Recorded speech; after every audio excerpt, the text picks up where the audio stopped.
Me llamo Marisol y crecí en Hermosillo, en una casa que nunca fue mía del todo.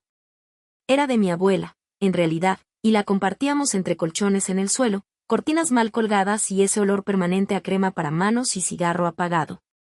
Nunca conocí a mi padre, o eso creía. Mi madre me decía que nos había abandonado antes de que yo naciera, que no valía la pena siquiera recordar su nombre. Yo le creía. Porque a los niños se les enseña a confiar en lo que se dice con la voz cansada y los ojos secos. Mi mamá tenía sus momentos. Había días en que me peinaba con paciencia, me dejaba ponerle sombra azul y me hablaba como si yo fuera su amiga. Pero también había mañanas donde el silencio era tan denso que me daba náuseas. Cuando empezaba a beber, lo hacía con una dulzura casi infantil, como si el mundo le debiera una tregua, y esa botella fuera su única forma de reclamarla. Nos mudábamos mucho. Casas prestadas, techos prestados.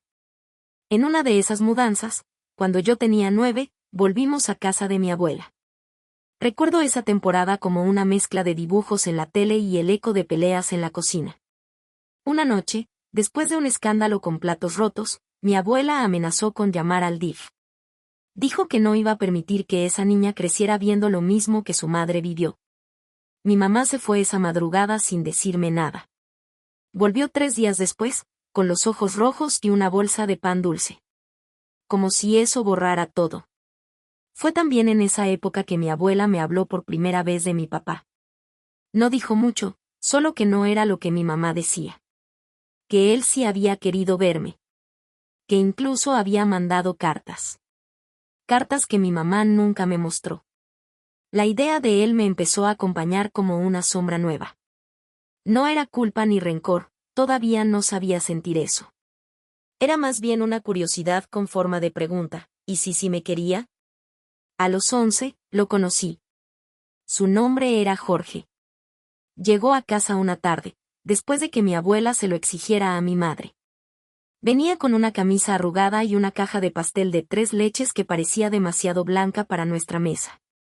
Me abrazó con una timidez que reconocí de inmediato. No era un abrazo de padre. Era el de alguien que tiene miedo de romper lo que apenas empieza a sostener. Esa noche lo soñé. No como un héroe ni como un fantasma.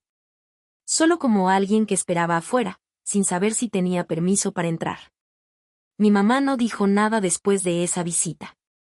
Solo me miró raro durante días. Como si le hubiera fallado en algo. Como si ahora hubiera 2 versiones de la historia, y yo estuviera traicionando la suya.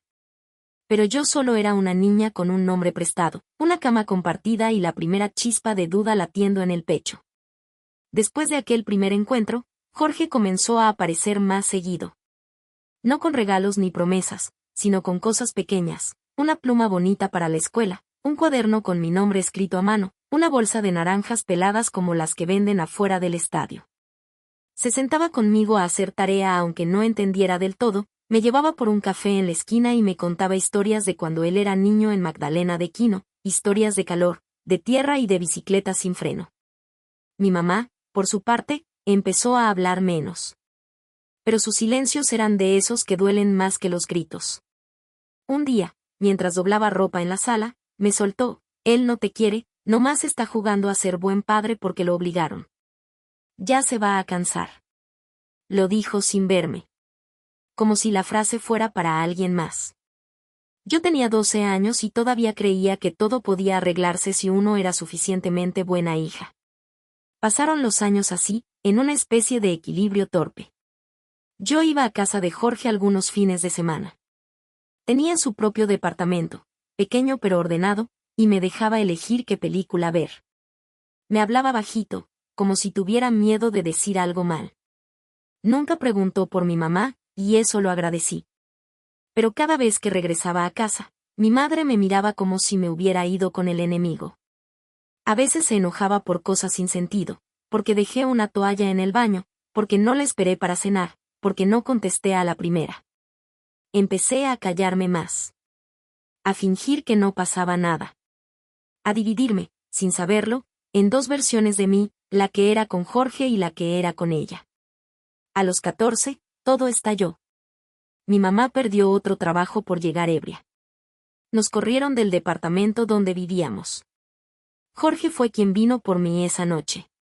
Me recogió con una chamarra encima del pijama y un par de cuadernos.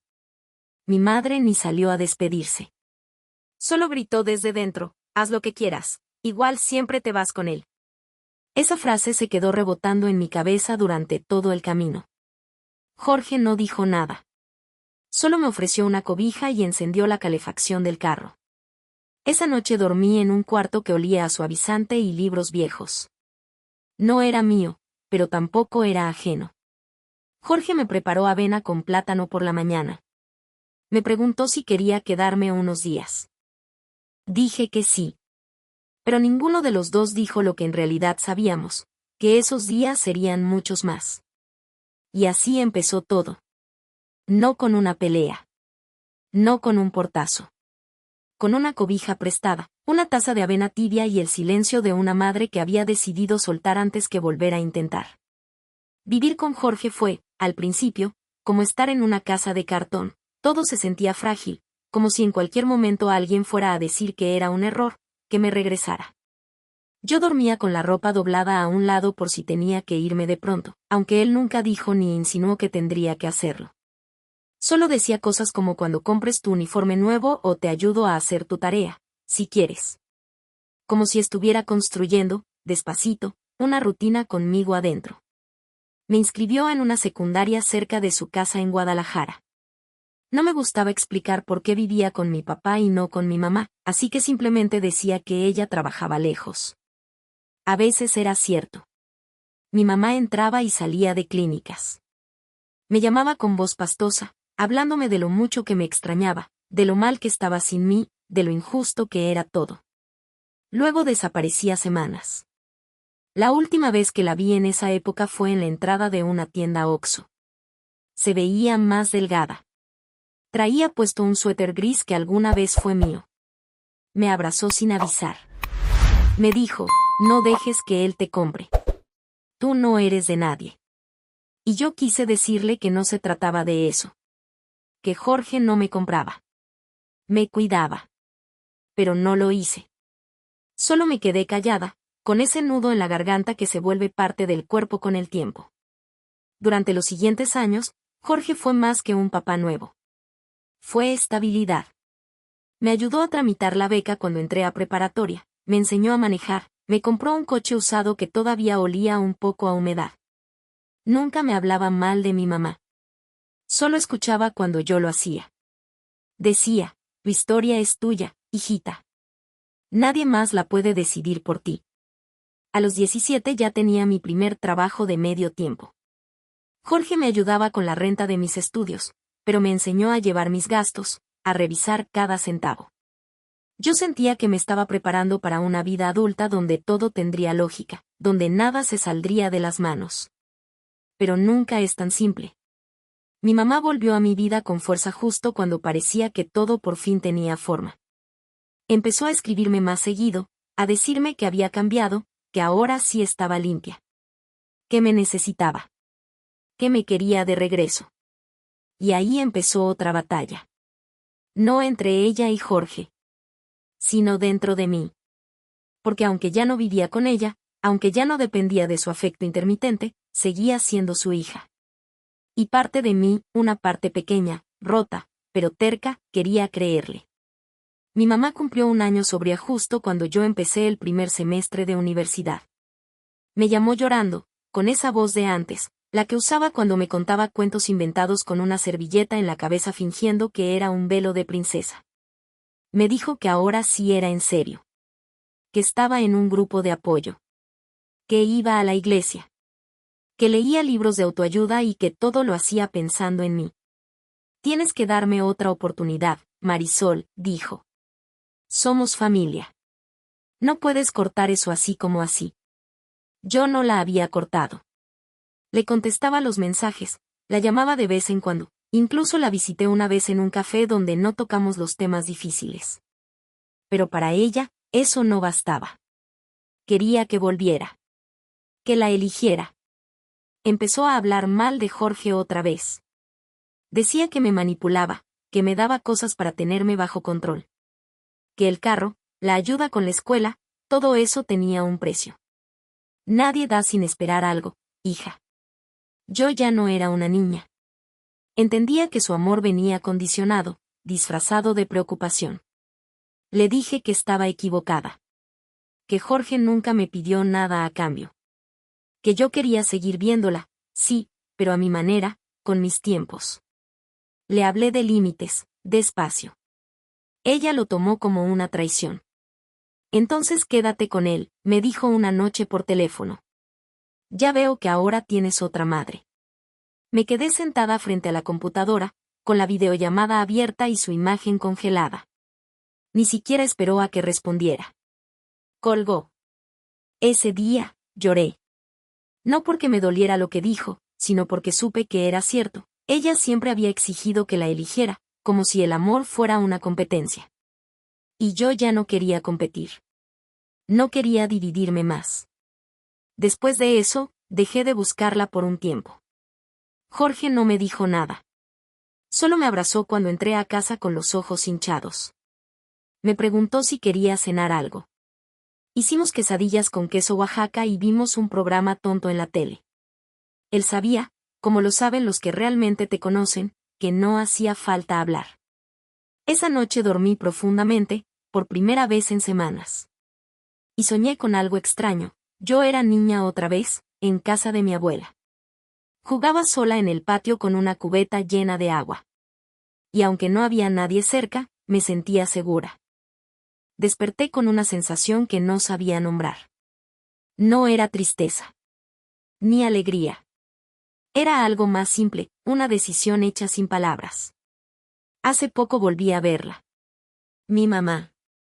Fue en una pequeña fonda cerca del centro, donde solíamos comer cuando yo era niña y ella tenía trabajo. Llegó tarde, como siempre, con una bolsa de papel en la mano y un suéter que ya le había visto antes, remendado en las mangas. Se sentó frente a mí sin decir mucho. Nos miramos por un momento largo. Ella fue la primera en hablar. Pensé que ya no ibas a venir. Pensé lo mismo, le dije, sin dureza. Pidió un café con leche. Yo ya tenía el mío. Empezó a hablar de cosas sueltas, que el grupo de apoyo estaba bien, que conoció a una señora que también tenía una hija que la había dejado, que estaba aprendiendo a tejer. Yo asentía. Escuchaba. No con rencor, pero con esa distancia que da el tiempo. Hasta que, de pronto, bajó la voz. Te fallé. No una vez. Muchas. Y ahora tú eres otra persona. Y no sé si todavía tengo un lugar en tu vida. No supe qué decirle al instante. Miré mi taza, luego sus manos, más delgadas, temblorosas. Me sentí de nuevo como esa niña frente al espejo, tratando de entender por qué todo se rompía tan fácil. No se trata de tener un lugar, le dije, por fin. Se trata de no ocupar el mismo de antes. Porque ese ya no existe. Yo cambié. Tú también, tal vez. Pero no somos las mismas. Asintió. No lloró. Me sorprendió eso. Solo murmuró. Está bien. Y lo estuvo. No volvimos a tocarnos ni a prometer nada. Pagamos la cuenta por separado. Nos despedimos con un abrazo breve, casi torpe. Como dos conocidas que se desean bien pero ya no comparten idioma. Al volver a casa, Jorge estaba viendo fútbol con los pies en la mesita. Me ofreció una cerveza. Me senté a su lado, cansada pero tranquila. Le conté cómo había ido. No dijo mucho. Solo lo justo. ¿Te costó llegar aquí? Sí, respondí. Pero llegué. Desde entonces no todo es claro. A veces la extraño. A veces no, a veces la odio sin querer. Otras, la entiendo más de lo que quisiera. Pero ya no me destruye. Ahora soy una mujer que aprendió a ponerse primero. Que sabe cuándo quedarse y cuándo irse. Que entendió que la familia también puede doler, y aún así no se reniega de ella. Solo se aprende a amar de otro modo. No más por obligación. No más a medias. Solo si hay paz. Aunque sea una paz callada, hecha de quesadillas, silencios compartidos y la certeza, por fin, de que nadie más decide por mí.